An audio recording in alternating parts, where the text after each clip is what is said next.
이제 호세아서의 마지막 결론 부분에 가까이 다다르고 있습니다. 호세아서 3장까지 서론적인 말씀, 그리고 이제 마지막 14장이 이제 최종적인 결론인데요.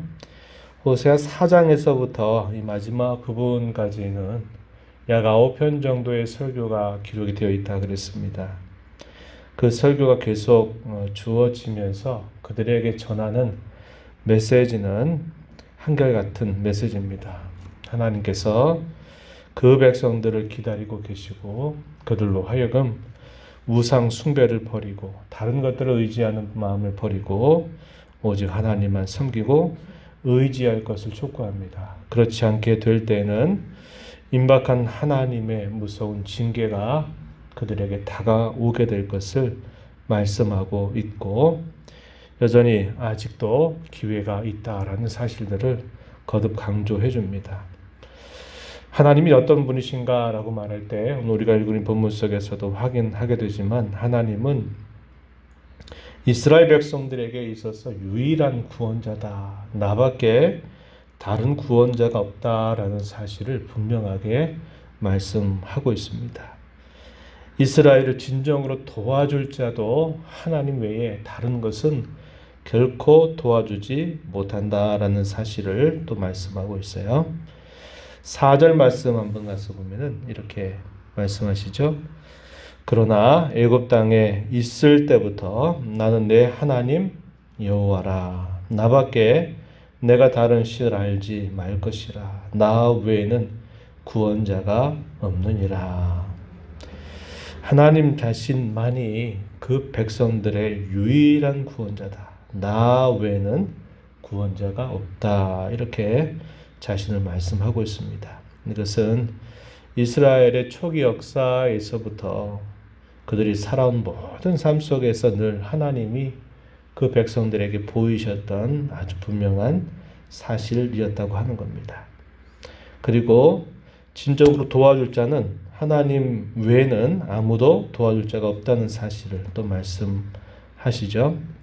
9절 말씀 한번 가서 보면 또 이렇게 말합니다. 이스라엘아, 내가 패망하였나니 이는 너를 도와주는 나를 대적함이라. 너를 도와주는 나, 하나님만이 자기 백성들을 진정으로 위하여 도와주시는 분이다. 이 사실을 본문 속에서도 이야기합니다. 그럼에도 불구하고 이스라엘 백성들은 북왕조가 갈라지기 시작할 때부터 그들은 하나님을 향해서 범죄하는 일들을 결코 쉬지 않았다는 것을 이야기해 주고 있어요.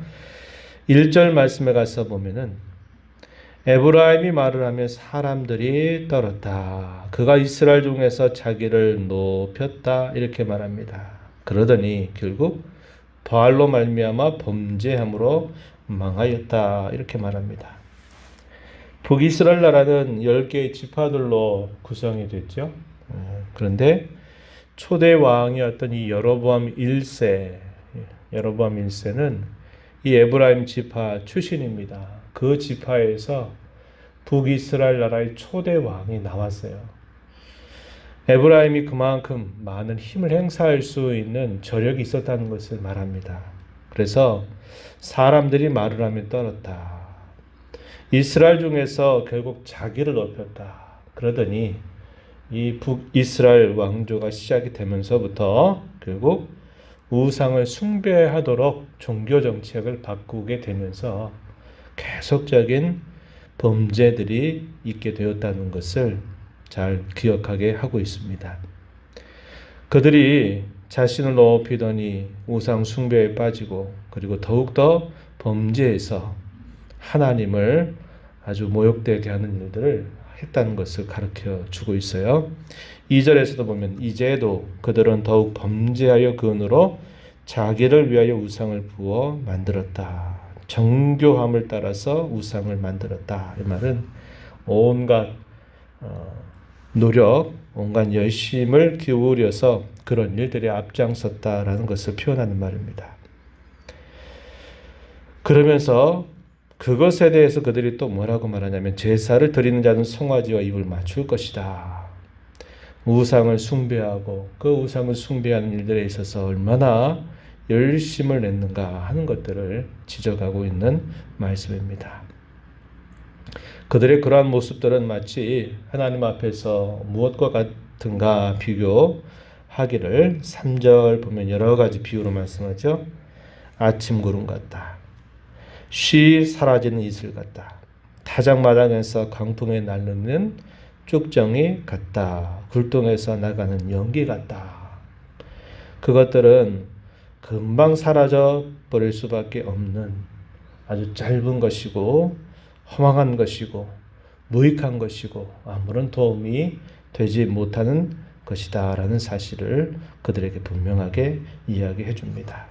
그러나 하나님은 그들의 역사의 초기에서부터 언제나 언약의 하나님으로서 그 백성들을 돌봐주셨고 도와주셨고 구원해 주시는 분이시다라는 사실을 대조적으로 말씀을 하고 있는 것입니다.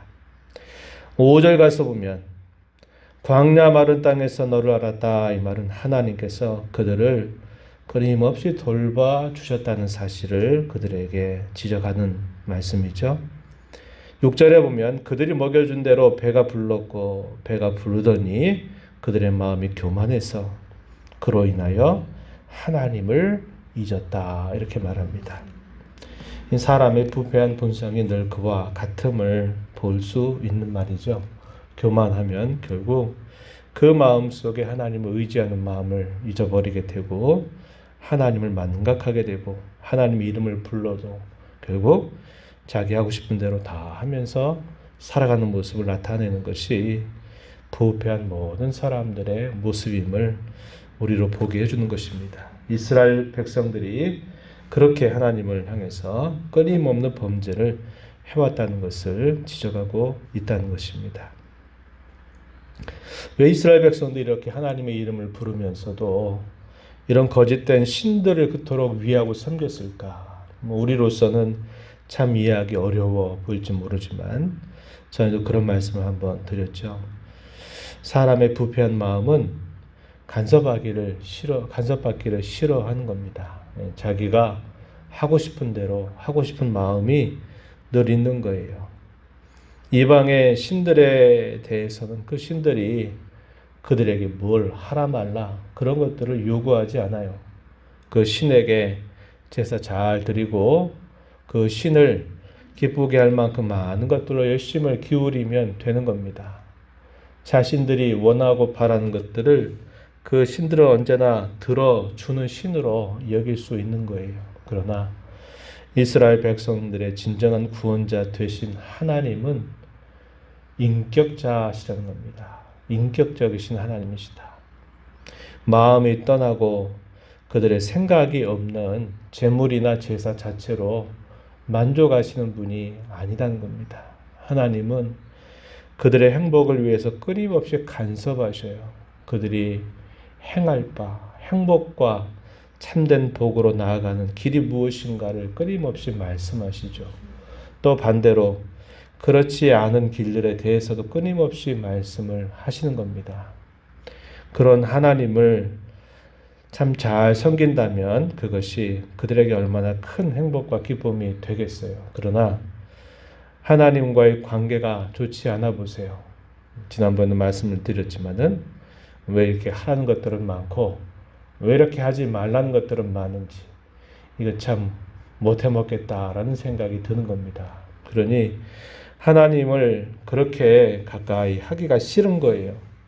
하나님 대신에 다른 신들은 자기들이 주무르고 자기들이 하고 싶은 대로 언제든지 할 수 있는 신이고 자신들의 삶에 대하여 어떤 것도 간섭할 필요가 없는 신이다 이 말이죠. 자신들에게 풍요를 갖다 주고 또 먹을거리를 제공하고 이방 나라들로부터 잘 보호만 받으면 될 일입니다. 그러나 하나님은 결코 그런 분이 아니시다 이 말이죠. 그러니까 하나님 두기를 싫어하는 겁니다. 한번 오늘 살아가는 우리의 삶도 마찬가지일 겁니다.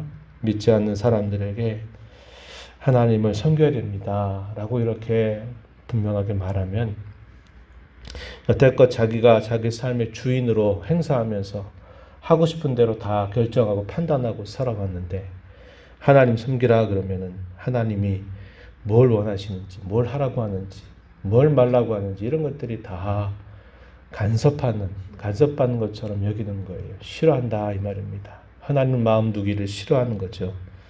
그러다 보니까 쉽게 그들이 말씀을 듣고 돌아오는 일들이 없는 거예요. 이스라엘 백성들이 하나님의 백성임에도 불구하고 그렇게 범죄하고 하나님과의 관계가 멀어지게 되니까 똑같은 마음들이 그들 마음속에 일어나는 것이죠. 그러다 보니까 하나님 그런 식으로 대하는 겁니다. 하나님의 이름을 부르고 제사는 이방 신들처럼 열심히 제사는 드리지만 마음이 없는 겁니다. 그러니 하나님이 그 백성들을 향해서 계속적으로 말씀의 종들을 보내서 듣게 하고 또 호소하고 또 호소하시는 일을 하시는 거죠. 그러나 이스라엘 역사가 깊어지게 되면서 도무지 스스로 돌아올 수 없을 정도로 그들의 죄악이 커지게 되니까 결국 그들을 고치기 위해서 정화하기 위해서 하나님이 이방 민족들을 예비하고 있다는 것까지 말씀을 하고 계시는 것입니다. 유일한 구원자이신 하나님을 향하여 그들이 끊임없이 거절하고 멀리 가게 될 때 하나님이 어떻게 그들을 대하시느냐 7절 8절 말씀에 비유적으로 말씀하셔요. 그러므로 내가 그들에게 사자 같고 길가에서 기다리는 표범 같고 새끼 잃은 곰같이 그들을 만나서 그의 염통거풀을 찢고 암사자같이 그들을 삼키게 될 것이다. 들짐승이 그들을 찢을 것이다. 이렇게 하나님께서 그 백성들을 향하여 말씀을 하시는 겁니다. 하나님의 사랑은 한 가지라고 그랬어요. 단순하십니다. 그런데 그 사랑이 어떤 경우에는 호의와 사랑과 모든 것들을 공급하시는 분으로 나타나는 것처럼 보이고 어떤 경우에는 이렇게 자신들을 마치 죽이려 하는 듯이 나타나는 것처럼 보인다 이 말입니다. 그것은 하나님의 사랑이 바뀌는 게 아니라 하나님을 대하는 그 백성들이 하나님을 어떻게 대하느냐에 따라서 하나님의 사랑이 어쩔 때는 이렇게 또 어쩔 때는 저렇게 나타난다 하는 겁니다. 하나님의 사랑은 고치면서까지도 그들을 결코 버리지 않는 사랑이다라는 것을 우리는 다시 한번 생각하게 되는 겁니다. 이 하나님의 사랑은 끝까지 끝없는 사랑이다라는 것을 보여주는 또 중요한 말씀이 있는데요. 14절 한번 가서 보세요. 우리가 많이 읽어본 말씀이다라는 생각이 들 겁니다. 한번 보시면요. 내가 그들을 수월의 권세에서 속량하며 사망에서 구속하리니 사망아 내 재앙이 어디 있느냐 수월아 내 멸망이 어디 있느냐. 하나님의 사랑의 그 궁극적인 사랑의 모습은 결코 그들을 포기하지도 않고 버리지도 않고 하나님이 그들을 속량하고 구속하신다. 이 사실을 말씀하십니다. 이 말씀 어디에서 또 우리가 많이 읽어본 말씀이에요? 소위 부활장이라고 말하는 고린도전서 15장 마지막 부분에 보면은 그런 말씀하시죠. 사망아 내가 쏜 것이 무엇이냐. 예수 그리스도께서 자기 백성들의 죄를 짊어지고 모든 형벌을 다 받으시고 사흘 만에 사망의 권세를 깨뜨리셨던 그 사실, 부활의 이 사실들을 말씀하면서 그와 함께 연합된 모든 자들도 이 사망의 권세를 깨뜨리고 부활할 것을 약속하시는 말씀에서 이 호세아 13장 24절 말씀을 인용해서 그 사실을 분명하게 이야기해 줍니다. 이것이 누구로 말미암은 일일까요? 하나님께서 보내주신 우리의 유일한 구원자 예수 그리스도의 부활을 통해서 사망의 권세를 깨뜨리시고 부활하신 이 사실을 통해서 우리에게 약속된 복이다 하는 것을 우리에게 잘 말해줘요. 오늘 저와 여러분이 이 말씀을 읽습니다. 하나님만이 저와 여러분의 유일한 구원자 되신다. 하나님만이 진정으로 우리의 행복을 위해서 우리를 도와주시는 분이다. 이 사실을 다시 깊이 생각하고 어떻게 하면 저와 여러분 남은 삶 속에서 우리 하나님을 순전하게, 참되게 그 하나님을 섬기고 하나님을 사랑할지, 이것을 늘 우리 마음에 생각하면서 하나님의 은혜를 구하고 또 우리의 잘못된 부분들을 하나씩 하나씩 고쳐나가는 자세를 갖고 하나님 안에서 진정한 만족과 기쁨을 얻기를 힘써가는 저와 여러분이 되어야 하겠습니다.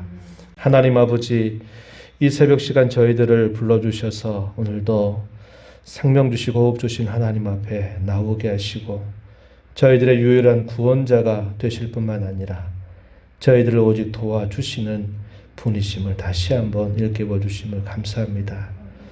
그럼에도 불구하고 그 하나님을 알아들이지 못하고 자기가 자기의 삶의 주인이 돼서 열심을 내고 애를 쓰고 또 하나님의 마음을 헤아리지 않고 살아가면서 그것이 행복인 줄 알지만 그런 행복이 아니라 허망한 것들이 기다리고 헛된 것들이 기다릴 뿐 결국 아무것도 도움을 받지 못하는 인생임을 주께서 분명하게 말씀해 주십니다. 그럼에도 불구하고 하나님은 이스라엘 백성들의 그 패역함이 어느 정도인가를 말씀하고 계십니다.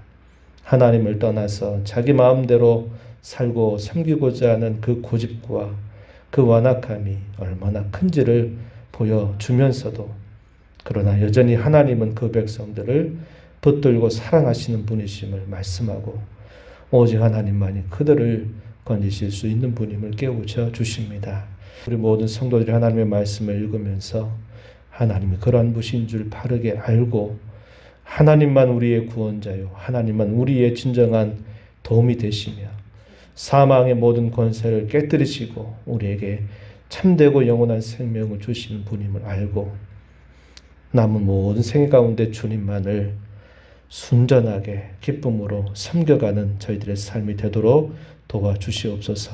은혜의 보좌 앞에 나와서 아버지의 은혜를 간절하게 구하는 심령들을 용납하시고 강구의 귀를 기울여 주시고 이 하루도 주와 더불어 동행하는 귀한 하늘의 삶을 살도록 인도하여 주옵소서. 예수님 이름으로 기도하옵나이다. 아멘.